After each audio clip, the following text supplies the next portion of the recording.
नमस्कार दोस्तों, आज मैं आपको अमावस माता की कहानी सुनाने जा रही हूँ। बहुत समय पहले की बात है।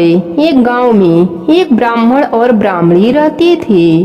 वे दोनों भगवान के भक्त थे। घर में सब कुछ था, पर उनके कोई संतान नहीं होने से वह अति दुखी रहते थे। एक दिन अपने स्त्री से ब्राह्मण ने कहा कि मैं वन में तपस्या करने जा रहा हूँ, और वह भगवान पर भरोसा करके वन में चला गया। जंगल में जाकर तपस्या करने लगा। बहुत वर्ष बीत गए। उसको वैराग्य हुआ। वह सोचने लगा कि मैं अब अपना जीवन समाप्त कर दूंगा। इस प्रकार सोचकर वह पेड़ की डाली पर फांसी का फंदा लगाकर मरने को तैयार हुआ।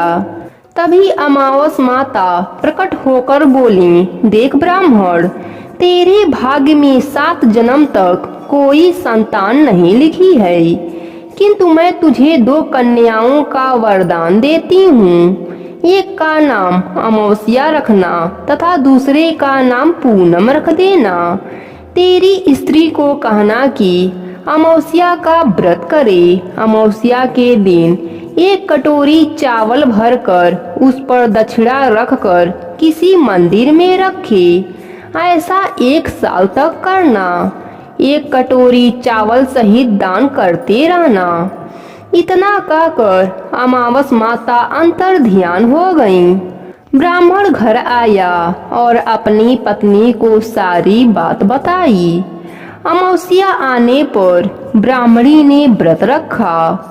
कुछ दिन बाद उसको 2 कन्या हुई। तब उसने एक का नाम अमावस रखा और दूसरे का नाम पूनम रखा।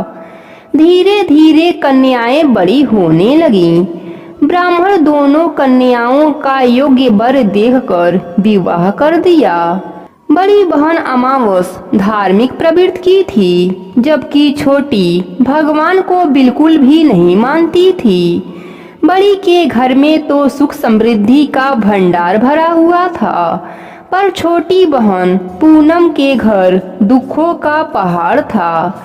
जब बड़ी बहन अमावस को छोटी के बारे में सब कुछ मालूम हुआ कि उसकी बहन दुखी है, तब अमावस गाड़ी भरकर सामान ले गई और छोटी बहन से कहा, बहन, अमावस्या का व्रत तुम भी करो और पूजा करके उपवास करो, जिससे तुम्हारे घर में सुख समृद्धि का भंडार भर जाएगा।